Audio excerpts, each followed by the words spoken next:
Langit Jampang Kulon sore itu kelabu. Hembusan angin dari arah barat laut membawa aroma asin yang menusuk. Desa kecil itu dikelilingi oleh hutan lebat dan persawahan, tapi jaraknya tidak terlalu jauh dari pesisir pantai selatan. Masyarakatnya hidup tenang dan religius, namun tetap mewarisi berbagai kepercayaan lama, termasuk kisah-kisah tentang kekuatan laut yang tak bisa dianggap sepele.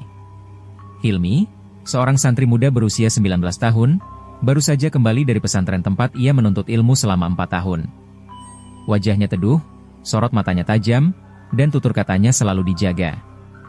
Ia dikenal sebagai anak yang tekun dan tak pernah membantah orang tua. Ayahnya, Pak Usman, adalah seorang petani biasa. Sejak kecil Hilmi hidup dalam kesederhanaan, namun ia selalu merasa bahwa ada sesuatu yang disembunyikan dalam keluarganya. Semenjak kepulangannya, Hilmi mulai mengalami gangguan tidur. Setiap malam, mimpinya selalu diisi oleh sosok perempuan berambut panjang, berbaju hijau kebiruan, duduk di atas batu karang di tengah laut. Wajah perempuan itu selalu kabur, namun matanya tajam, seolah menembus jiwa. Hilmi merasa perempuan itu seperti memanggilnya, dengan suara berat namun halus. Hilmi, waktunya sudah dekat, bawalah dia padaku. Di mimpinya yang lain, Hilmi melihat ayahnya berjalan ke tengah laut, mengenakan pakaian putih lusuh, matanya kosong. Ombak besar datang menerjang, namun alih-alih tenggelam, ayahnya justru larut masuk ke dalam pusaran air berwarna kehijauan. Setiap kali Hilmi berusaha mengejar, tubuhnya membeku, tidak bisa bergerak. Bangun dari mimpi itu, keringatnya selalu membasahi tubuh. Dadanya sesak. Ia mencoba mengabaikannya, mengira hanya karena lelah atau perubahan suasana setelah bertahun-tahun tinggal di pesantren. Namun, saat ia curiga bahwa itu bukan sekadar mimpi biasa adalah ketika Pak Usman mulai menunjukkan perubahan yang mencolok. Pak Usman, yang biasanya rajin ke masjid dan ikut jamaah, kini lebih sering termenung di depan rumah. Matanya kosong, tubuhnya semakin kurus. Pernah suatu malam, Hilmi mendengar ayahnya mengigau sambil menggumamkan kata-kata aneh dalam bahasa yang tidak dimengerti.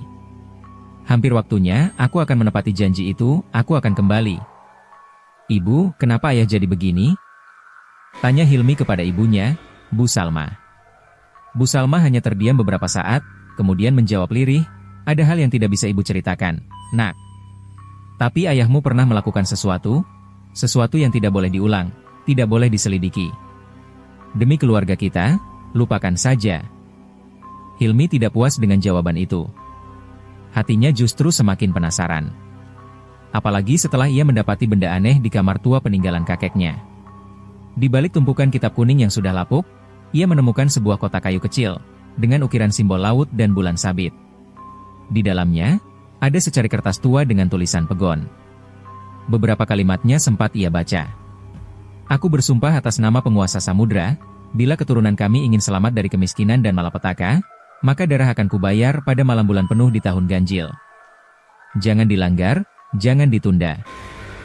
Hilmi gemetar. Tulisannya jelas bukan sekadar mantra sembarangan. Ada nama, Usman bin Darsih, di bagian bawahnya. Itu adalah nama lengkap ayahnya. Hilmi langsung teringat dengan kisah-kisah yang dulu sering dibisikkan oleh teman-teman sepermainannya waktu kecil, bahwa keluarga Usman pernah mendapatkan pertolongan dari laut setelah nyaris bangkrut dan sakit-sakitan. Namun, semua itu dulu dianggap isapan jempol. Malam berikutnya, gangguan mimpi semakin parah. Kali ini perempuan berbaju hijau itu menampakkan wajahnya sepenuhnya. Wajahnya putih pucat, matanya seperti laut dalam yang hitam dan dalam. Ia tersenyum tipis. Kalau kau ingin menyelamatkannya, datanglah ke pantai tempat kami bertemu malam Jumat Kliwon, saat bulan penuh menggantung waktu itu telah tiba.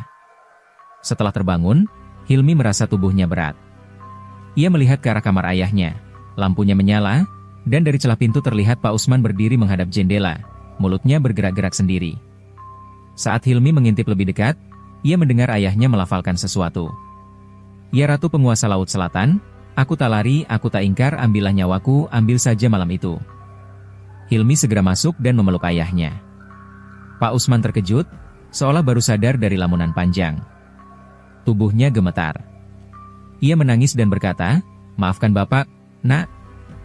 Bapak terlalu takut miskin waktu itu. Bapak terlalu bodoh. Esok harinya, Hilmi memutuskan untuk menemui gurunya di pesantren, Ustadz Hanan. Ia ceritakan semuanya, dari mimpi-mimpi, perubahan ayahnya, hingga temuan surat perjanjian gaib. Wajah Ustadz Hanan berubah tegang. "Nak Hilmi, ini bukan perkara biasa. Kau harus bersiap. Perjanjian dengan makhluk laut bukan sekadar permainan. Mereka tidak melupakan janji. Tapi ingat, tak ada satupun kekuatan di alam ini yang bisa melawan kehendak Allah. Kalau kau benar dalam niat, dan kuat dalam iman, maka Allah akan beri jalan." Hilmi pulang ke rumah dengan tekad yang bulat. Ia tahu malam Jumat Kliwon akan datang dalam waktu 5 hari lagi. Itu berarti waktu untuk menepati janji telah semakin dekat. Tapi ia takkan biarkan ayahnya jadi tumbal. Bila harus melawan kekuatan gaib dari dasar laut, maka ia akan melawan dengan apa yang ia miliki: iman, ilmu, dan keberanian. Di langit senja, awan kembali menggumpal. Angin laut berhembus lebih dingin dari biasanya. Di kejauhan, suara ombak terdengar menggelegar, seolah mengabarkan bahwa badai besar akan segera datang. Sejak malam ia mendengar ayahnya menyebut nama Ratu Penguasa Laut Selatan, Hilmi tak lagi bisa tidur dengan tenang. Setiap suara ombak di kejauhan terasa seperti panggilan kematian. Di langit-langit kamarnya, bayangan sosok perempuan berbaju hijau seolah menari mengikuti desiran angin laut. Dan di dalam hatinya, tumbuh keyakinan bahwa apa yang ia hadapi bukan sekadar mimpi buruk. Ini adalah kenyataan yang telah mengakar sejak lama.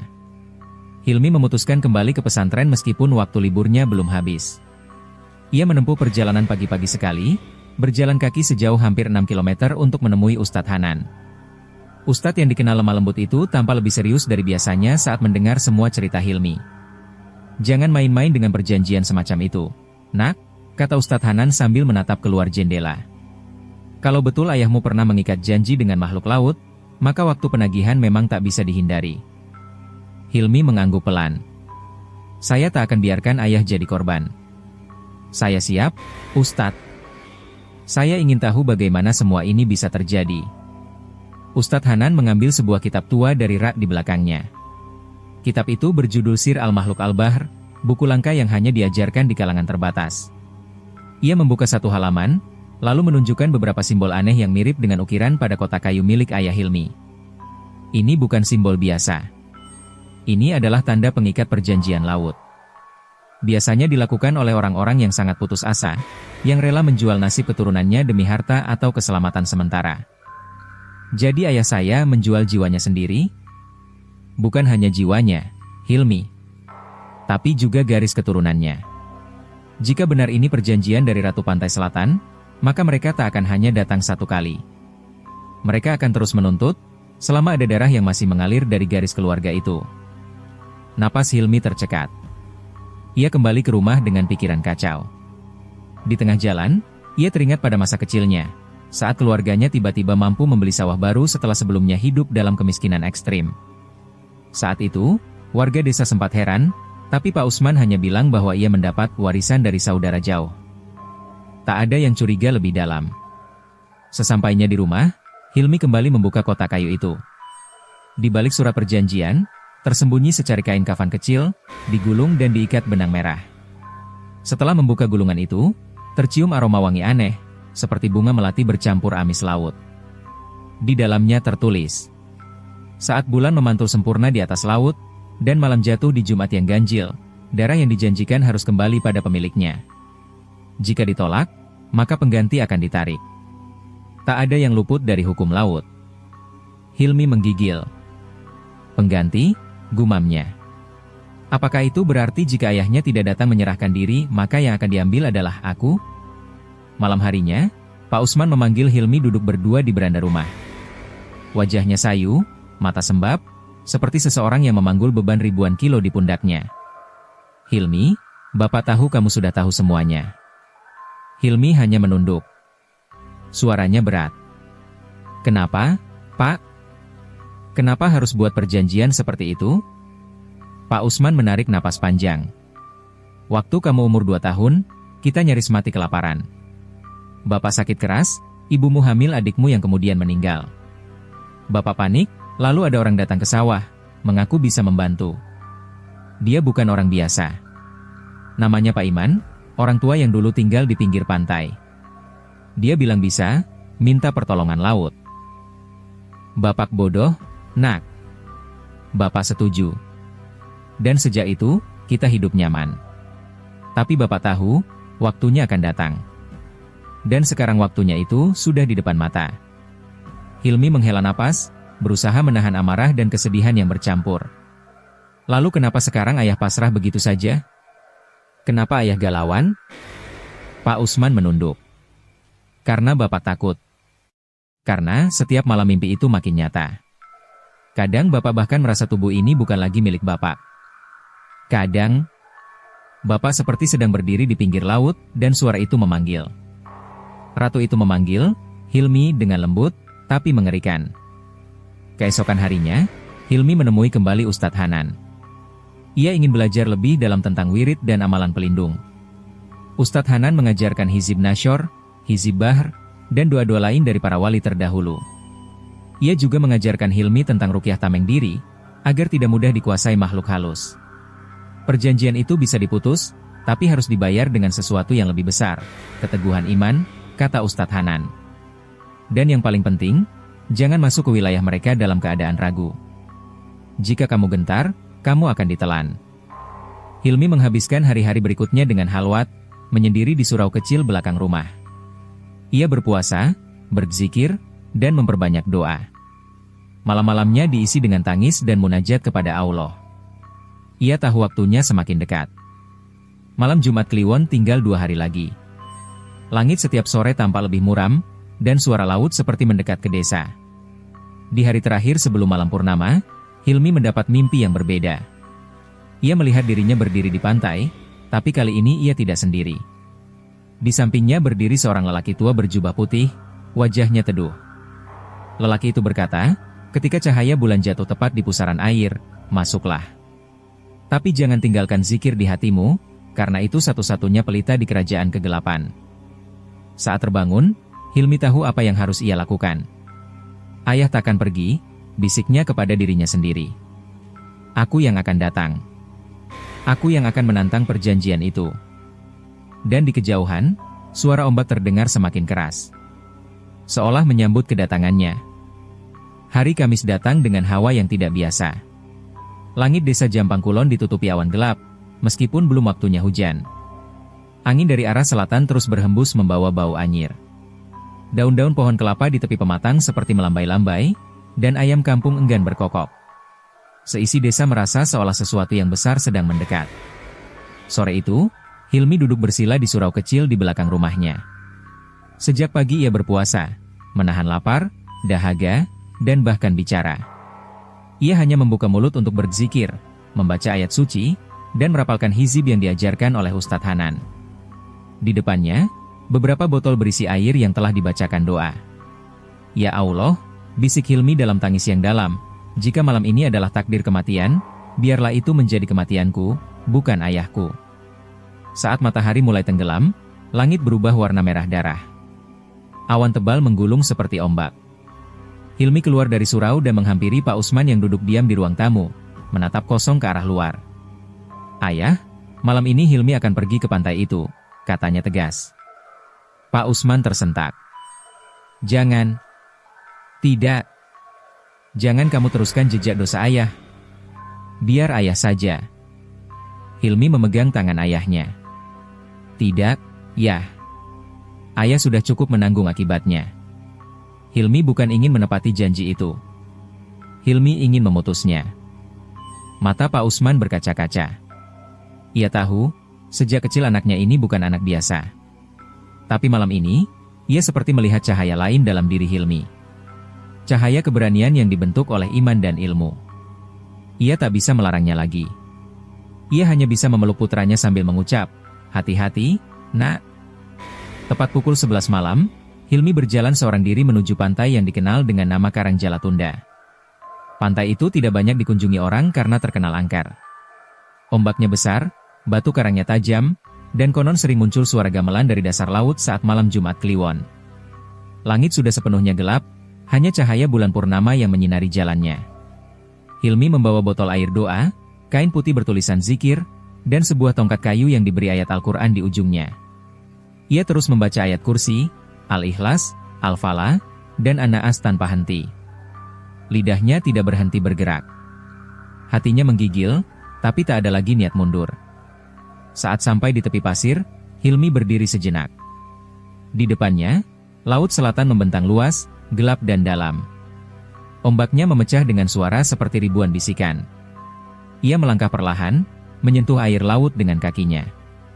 Airnya dingin, menusuk sampai ke tulang. Tiba-tiba angin berhenti. Suasana menjadi sunyi. Lalu, dari tengah laut, muncul pusaran air besar, bercahaya kehijauan. Cahaya bulan purnama memantul tepat di tengah pusaran itu. Dan dari pusaran itu, muncul sosok perempuan tinggi semampai, berbaju kebaya hijau kebiruan, rambutnya menjuntai sampai lutut, wajahnya cantik tapi menakutkan. Matanya tajam seperti pisau, dan bibirnya tersenyum samar. Hilmi. Suaranya menggema seperti datang dari berbagai arah. Akhirnya kamu datang. Kau tahu apa yang harus dibayar. Hilmi tetap berdiri tegak, meskipun lututnya nyaris goyah. Aku datang bukan untuk menyerahkan ayahku. Aku datang untuk memutus perjanjian haram itu. Perempuan itu tertawa pelan. Suaranya seperti petir yang ditelan angin. Perjanjian tidak bisa diputus oleh manusia. Ayahmu sudah menyerahkan darahnya. Dan jika dia lari, kau yang akan menggantikannya. Itu hukum kami. Hilmi merentangkan kain zikir dan menyiramkan air doa ke arah pusaran air. Seketika, laut mendidih dan suara pekikan keras menggema. Aku datang bukan sendiri, seru Hilmi lantang. Aku datang membawa nama Allah, yang menciptakan laut dan segala isinya.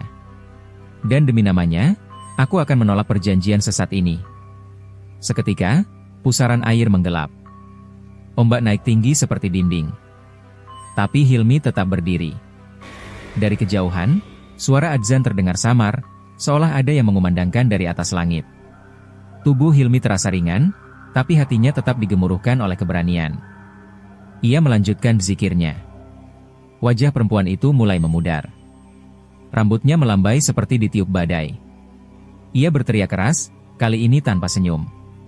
Kau belum tahu apa yang akan terjadi. Kau belum tahu kekuatan siapa yang kau lawan. Aku tahu. Aku melawan setan dalam rupa ratu. Dan aku berlindung kepada Allah dari segala tipu dayamu. Suara itu berhenti. Pusaran air menghilang. Ombak mereda. Pantai kembali sepi. Langit cerah. Hilmi terduduk di atas pasir. Dadanya naik turun. Air mata mengalir tanpa disadari. Ia menatap ke langit, lalu berbisik lirih, "Terima kasih, Allah. Engkau tidak tinggalkan hambamu yang kecil ini." Hilmi kembali ke rumah menjelang subuh. Pak Usman terkejut melihat anaknya pulang dalam keadaan utuh. Ia langsung memeluk Hilmi erat-erat. "Apa yang terjadi, Nak?" "Sudah selesai, ya. Tapi ini bukan akhir. Mereka akan terus mengintai jika kita lemah. Kita harus bersih-bersih. Harus taubat. Harus berubah." Dan pagi itu, untuk pertama kalinya setelah sekian lama, keluarga kecil itu berkumpul kembali. Di bawah cahaya fajar yang baru, mereka melantunkan doa bersama, meminta perlindungan dari Allah yang Maha Pengampun. Namun jauh di dasar laut, mata merah itu belum tertutup. Ia menatap ke atas, menyimpan dendam yang belum padam. Beberapa hari telah berlalu sejak malam purnama itu. Desa Jampang Kulon kembali terlihat normal. Laut tenang, angin tidak lagi membawa bau amis, dan langit terasa lebih bersih. Namun di hati Hilmi, ia tahu bahwa ketenangan ini hanyalah permukaan. Di balik ria air laut yang tampak damai, ada sesuatu yang sedang bangkit perlahan. Pagi itu, saat Hilmi sedang membersihkan halaman surau, seekor burung gagak hitam tiba-tiba jatuh dari langit dan mati di depan kakinya.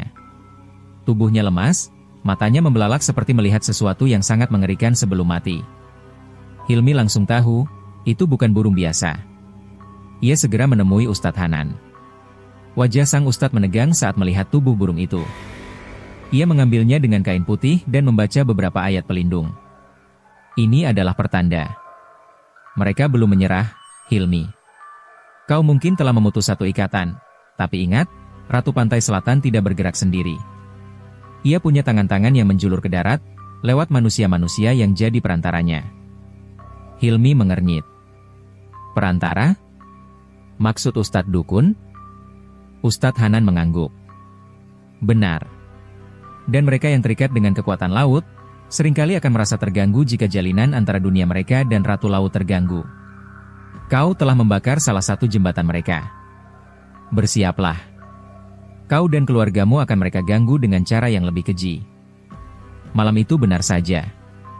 Pak Usman mendadak kesurupan saat sholat Isya di rumah.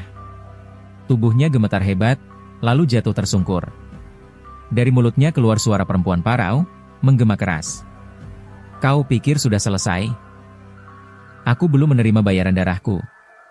Hilmi harus diganti, atau seluruh darah keturunanmu akan merana. Tubuh Pak Usman membanting dirinya ke lantai berulang-ulang.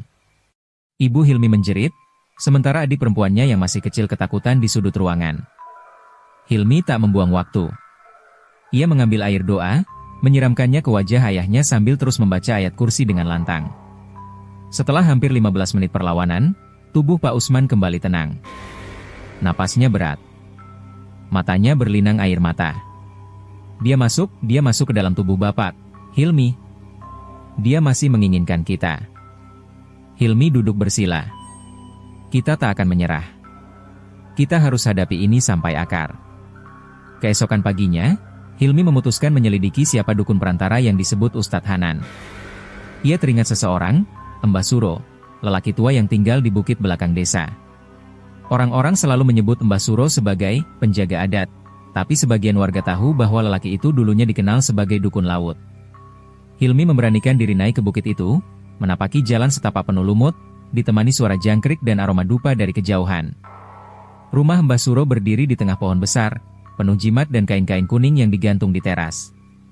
Mbah Suro sudah duduk di sana, seolah menunggu. Kau datang juga akhirnya, gumamnya tanpa menoleh. Hilmi berdiri tegak. Saya ingin tahu, apakah jenengan terlibat dalam perjanjian ayah saya dengan Ratu Laut? Mbah Suro hanya tersenyum samar. Ayahmu datang padaku dulu dengan wajah putus asa. Aku hanya membuka jalan. Tapi yang membuat perjanjian, bukan aku. Kalau begitu, tolong bantu kami memutus semua sisa perjanjian itu. Mbah Suro menatap langit. Kau telah mengusik yang tidur di dalam laut. Dia tak akan tinggal diam. Tapi, jika kau siap, aku bisa tunjukkan jalannya. Tapi kau harus turun ke tempat yang lebih dalam dari sekadar pantai. Di sana, kamu akan bertemu bukan hanya dengan satu, tapi dengan banyak wajah dari masa lalu keluargamu. Hilmi mengangguk. Saya siap. Malam harinya, Mbah Suro mengajak Hilmi ke sebuah gua tua di pinggir hutan, disebut orang sebagai Gua Siluman Laut. Gua itu hanya bisa diakses saat air laut surut. Di dalamnya, batu-batu lumut berkilau kehijauan, dan udara seperti mengandung air asin. Mbah Suro menyalakan obor dan mulai membaca mantra-mantra kuno dalam bahasa yang tidak dikenali Hilmi. Tutup mata. Ikuti suara hatimu, kata Mbah Suro. Kalau kau melihat mereka jangan bicara, jangan takut. Cukup zikir di dalam hati. Hilmi memejamkan mata. Tiba-tiba dunia berubah. Ia seperti terbang melintasi air, masuk ke dalam ruangan besar yang berkilau seperti istana. Di sana, duduk para makhluk berwujud manusia tapi bermata merah, berbaju zaman kuno. Dan di tengah-tengah mereka, Ratu Laut duduk di singgasananya, wajahnya bersinar namun penuh murka. Kau datang ke sini lagi, bocah. Apa yang kau cari? Hilmi menggenggam zikirnya erat. Aku hanya ingin satu, bebaskan keluargaku dari perjanjian terkutuk ini. Kalau begitu, masuklah ke dalam istana darah. Kalau kau bisa melewati malam di sana tanpa melanggar satupun larangan, aku akan lepaskan kau, tapi kalau tidak, satu nyawa akan kuambil sebagai gantinya. Hilmi terbangun dengan tubuh basah kuyup. Ternyata semua itu hanya dalam alam gaib, namun tubuhnya terluka seperti habis melewati badai. Mbah Suro hanya menatapnya dan berkata, dia beri kau ujian terakhir. Malam Jumat depan, kau harus kembali sendiri ke istana itu. Lalui malamnya. Atau kehilangan satu nyawa dari keluargamu. Hilmi menatap langit. Ini belum berakhir. Dan waktu terus berjalan. Hari-hari menjelang malam Jumat itu adalah hari paling berat dalam hidup Hilmi. Tubuhnya terasa ringan seperti tak bertulang. Pikirannya dihantui bayang-bayang istana yang ia lihat dalam perjalanan ruhani di Gua Siluman Laut. Setiap malam, ia dibangunkan oleh mimpi-mimpi aneh. Sosok perempuan berselendang hijau memanggil dari tengah laut, suara tangisan bayi dari dasar tanah, dan cahaya merah yang menyala di balik cermin kamar. Pak Usman semakin lemah.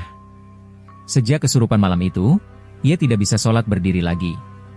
Nafasnya sesak, kadang seperti terseda air meski tidak sedang makan. Ibu Hilmi hanya bisa menangis pelan sambil terus membacakan surat Yasin. Di rumah itu, rasa takut dan harap bersaing dalam sunyi. Ustadz Hanan datang 2 hari sebelum malam ujian. Ia membawa kitab kuno berisi doa-doa perlindungan dan menyiapkan Hilmi dengan berbagai amalan khusus. "Kau tidak akan pergi ke sana dengan tangan kosong," katanya sambil meletakkan seutas tasbih kayu cendana di tangan Hilmi. "Tapi ingat, kuncinya bukan pada bacaan, melainkan pada keyakinanmu kepada Allah. Kalau hatimu gentar, semua ini tak akan berguna." Hilmi mengangguk. "Dan satu lagi," lanjut sang ustadz, "jangan tertipu oleh bentuk. Di sana, segala yang kau lihat belum tentu yang sebenarnya. Mereka bisa meniru wajah ibumu, adikmu, bahkan aku. Jangan terpengaruh. Jangan bicara, jangan sentuh, jangan mengikuti." Malam Jumat pun tiba. Langit gelap gulita, bahkan bulan pun bersembunyi di balik awan tebal. Hilmi berjalan sendiri menuju Goa Siluman Laut. Di tangan kirinya, ia membawa tasbih dan kain zikir. Di tangan kanannya, sebotol air doa. Tubuhnya bergetar, tapi ia tetap melangkah. Saat sampai di mulut gua, ia duduk bersila, menarik napas dalam-dalam, lalu membaca surat Al-Fatihah dan ayat kursi 3 kali. Udara di sekitarnya langsung berubah dingin. Kabut tipis muncul dari dalam goa, menyambutnya seperti tangan-tangan tak terlihat. Langkah pertama ke dalam gua terasa seperti masuk ke dimensi lain. Suara jangkrik hilang, digantikan dengan gema air yang menetes. Dinding gua terasa hidup, berdenyut pelan seperti napas makhluk raksasa. Setelah berjalan beberapa meter, ia mendadak merasakan tanah di bawahnya hilang. Gelap, sunyi, dan tiba-tiba cahaya merah menyala dari kejauhan. Ia berada di depan sebuah gerbang raksasa dari batu karang berlumut. Di atasnya, tertulis dalam bahasa kuno yang tak bisa dibaca. Namun Hilmi tahu, inilah istana darah yang disebut Sang Ratu. Gerbang itu terbuka sendiri dengan suara berderak, dan ia masuk tanpa ragu. Di dalam, lorong panjang berisi lukisan-lukisan aneh. Gambar manusia diseret ke laut, wajah menangis, darah tumpah di karang, dan sosok Ratu Laut berdiri di atas ombak dengan tangan penuh janji. Semuanya terasa hidup. Kadang terdengar bisikan dari dinding. Kadang terdengar tangisan yang memecah sunyi. Hilmi terus melangkah, tanpa henti. Dadanya panas. Tasbih di tangannya mendadak terasa berat.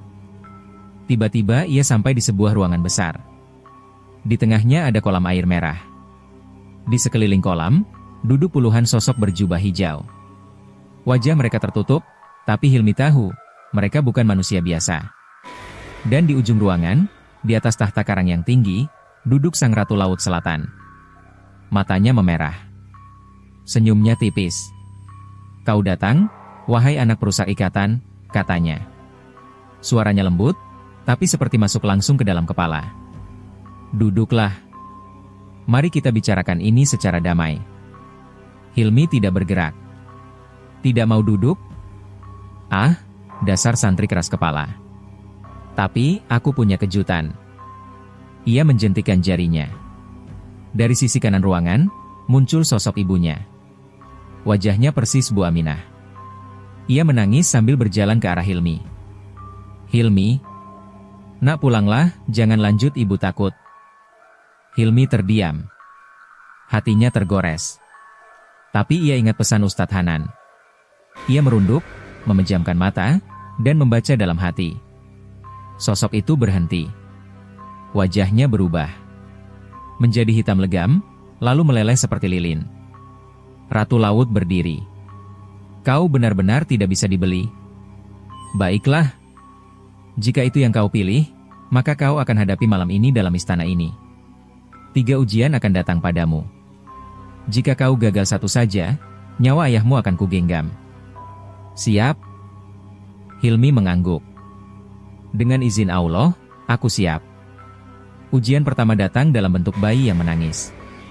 Bayi itu diletakkan di lantai, tubuhnya kecil, menggigil, menangis memelas.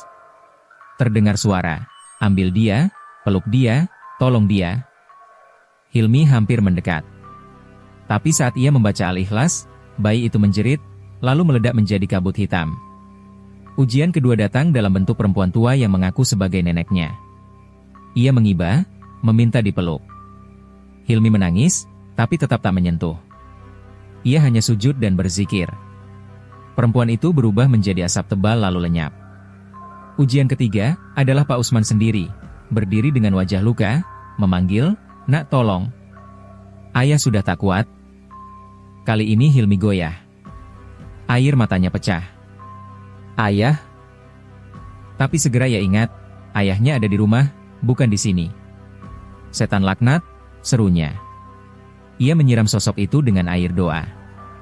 Jeritan menggema. Ruangan bergetar. Tahta ratu runtuh. Air merah mendidih. Cahaya hijau padam. "Kau!" Suara sang ratu meledak, lalu seluruh istana berguncang dan hilang seperti kabut yang tertiup angin. Hilmi jatuh pingsan. Ia terbangun di mulut gua, pagi buta. Udara segar, burung berkicau. Di tangannya masih ada tasbih. Bajunya basah, tapi tubuhnya utuh. Ia tersenyum lemah. Langkahnya berat, tapi hatinya lega. Ia pulang ke rumah, disambut pelukan Pak Usman dan ibunya. Tak ada gangguan lagi malam itu. Perjanjian telah putus. Tapi Hilmi tahu, tugasnya belum selesai. Masih ada banyak keluarga lain yang mungkin terikat oleh perjanjian serupa. Dan ia, sebagai santri, telah melihat dunia yang tak terlihat. 3 hari telah berlalu sejak malam mencekam itu. Seisi rumah Pak Usman berubah drastis, dari rumah penuh ketakutan menjadi tempat yang kembali damai. Untuk pertama kalinya dalam beberapa tahun, Pak Usman bisa tertidur pulas tanpa mimpi buruk, dan bisa melantunkan adzan di musyalah kecil sebelah rumah. Hilmi pun kembali mengenakan sorban dan peci putihnya, kini bukan hanya sebagai santri, tapi sebagai pemuda yang pernah berdiri di depan singgasana kekuatan kegelapan dan tak goyah. Namun Hilmi tahu, ini bukan akhir, melainkan awal dari sesuatu yang lebih besar. Malam itu, ia duduk di serambi rumah, memandangi laut di kejauhan. Langit cerah. Ombak bersahabat. Tapi di hatinya ada suara kecil yang berbisik bahwa apa yang ia alami tak hanya terjadi pada keluarganya. Ia mulai teringat ucapan Mbah Suro, bahwa banyak keluarga di pesisir selatan yang pernah menjalin perjanjian gaib dengan kekuatan laut. "Bukan hanya ayahmu," begitu kata Mbah Suro saat mereka terakhir bertemu, "tapi mungkin tetanggamu, atau orang yang setiap malam menabur kembang di tepi pantai, mereka semua punya hutang yang tak kasat mata." Sejak malam itu, Hilmi memutuskan untuk bergerak. Langkah pertamanya adalah mendatangi Ustadz Hanan. Mereka menggelar pertemuan kecil di surau, mengundang para pemuda dan tokoh masyarakat. Di sana, Hilmi menceritakan pengalamannya, tentang tumbal, tentang perjanjian yang terikat oleh darah, dan tentang bagaimana ia menembus dunia gaib untuk menyelamatkan ayahnya. Awalnya, beberapa orang menanggapinya dengan canggung. Beberapa bahkan mengira Hilmi hanya membesar-besarkan cerita. Namun tak butuh waktu lama, ketika Pak Darman, tetangga mereka, berdiri dan mengaku bahwa anaknya juga sering kerasukan, dan setiap malam Jumat, terdengar suara perempuan bernyanyi dari sumur belakang rumahnya. "Saya kira itu cuma halusinasi," ucap Pak Darman lirih, tapi setelah dengar kisah Hilmi, saya yakin, ini bukan hal biasa. Sejak malam itu, satu persatu warga mulai membuka suara. Bu Entin bercerita soal suaminya yang dulu tiba-tiba kaya setelah berziarah ke pantai selatan, tapi kini stroke dan tak bisa bicara. Kang Dedi, nelayan muda, mengaku sering melihat cahaya hijau muncul dari laut saat tengah malam, dan sekali waktu, tali perahunya ditarik sesuatu ke dasar air. Desa Jampang Kulon rupanya telah lama tidur di atas bara. Bersama Ustadz Hanan dan dukungan Mbah Suro yang akhirnya bertaubat dan menyerahkan semua pusaka gaibnya untuk dimusnahkan, Hilmi membentuk kelompok kecil bernama Santri Penjaga Garis Pantai. Tugas mereka bukan hanya berzikir atau berdakwah, tapi juga menyisir rumah-rumah warga, mencari benda-benda yang jadi penghubung dunia gaib, batu akik dari pantai, kendi berisi kembang 7 rupa, boneka jerami, dan kitab-kitab tua penuh rajah yang ditulis dengan darah. Banyak warga yang awalnya enggan menyerahkan benda-benda itu. Mereka takut jika membuangnya, nasib buruk akan datang. Tapi Hilmi tidak menyalahkan mereka. Ia mendekati mereka dengan kasih sayang, menjelaskan bahwa kebergantungan pada selain Allah hanya akan membuka pintu penderitaan baru. Allah tak butuh perantara keris atau batu, Karena Allah itu maha dekat, ucapnya dalam satu pengajian malam Jumat. Semakin hari, kepercayaan pada Hilmi makin kuat. Ia tidak lagi dilihat sekadar sebagai santri muda, tapi sebagai pemimpin spiritual yang tahu bagaimana menghadapi dunia nyata dan dunia tak kasat mata. Namun seperti biasa, saat cahaya mulai menyebar, kegelapan akan berusaha merebutnya kembali. Pada malam Rabu Legi, ketika kelompok Hilmi sedang mengadakan pembacaan surat Al-Baqarah keliling desa, tiba-tiba angin kencang bertiup dari arah laut. Langit mendadak gelap. Suara gamelan terdengar samar. Dan dari kejauhan, terlihat cahaya hijau menyembul dari pantai. Salah satu anggota, Fajar, tiba-tiba kesurupan. Matanya terbalik. Suaranya bukan suara anak remaja, melainkan suara perempuan tua, serak dan dingin. Kalian terlalu jauh. Jampang Kulon ini bukan milik kalian. Ini tanahku, tanah darah, tanah tumbal. Hilmi berdiri. Ia memimpin zikir keras-keras bersama Ustadz Hanan. Gemuruh suara mereka menggema, menembus angin laut. Fajar menggeliat, menjerit, lalu ambruk. Kesurupannya lepas. Tapi Hilmi sadar, mereka telah menyentuh akar paling dalam dari jaringan gelap yang sudah puluhan tahun merasuki desa. Di minggu-minggu berikutnya, kelompok santri penjaga garis pantai mulai memperluas jangkauan. Mereka ke desa-desa tetangga, berceramah tentang bahayanya pesugihan, bahayanya perjanjian dengan makhluk laut, dan pentingnya kembali murni hanya bergantung pada Allah. Mereka juga membentuk pos ruqyah desa, di mana siapapun yang merasa rumahnya terganggu bisa datang dan meminta pertolongan. Tidak sedikit juga yang mulai mengaku ingin keluar dari perjanjian pesugihan, meskipun konsekuensinya kadang sangat berat, mulai dari penyakit misterius hingga kematian anggota keluarga. Tapi Hilmi tidak pernah goyah. Ia selalu mengingat bagaimana ayahnya hampir dikorbankan, bagaimana ia sendiri menghadapi istana darah, dan bagaimana akhirnya cahaya bisa menang bila manusia yakin dan berserah pada Allah sepenuhnya. Kini, setahun telah berlalu. Hilmi tidak lagi hanya dikenal sebagai santri dari Jampang Kulon, tapi juga sebagai penjaga spiritual garis pantai selatan. Ia masih muda, tapi langkah-langkahnya telah mengubah takdir banyak keluarga. Di suatu sore, ia kembali ke pantai, duduk di atas batu besar tempat dulu ayahnya biasa termenung. Angin sepoi-sepoi berhembus, dan ombak berdesir pelan. Ia menunduk, berbisik dalam hati. Aku tidak membenci laut, karena laut diciptakan Allah. Yang harus dilawan adalah mereka yang menyalahgunakannya. Hilmi tersenyum. Misi belum selesai, tapi satu persatu, cahaya mulai menembus bayangan di pantai selatan. Dan selama masih ada anak muda yang berani seperti Hilmi, maka Jampang Kulon akan tetap berdiri di bawah cahaya iman.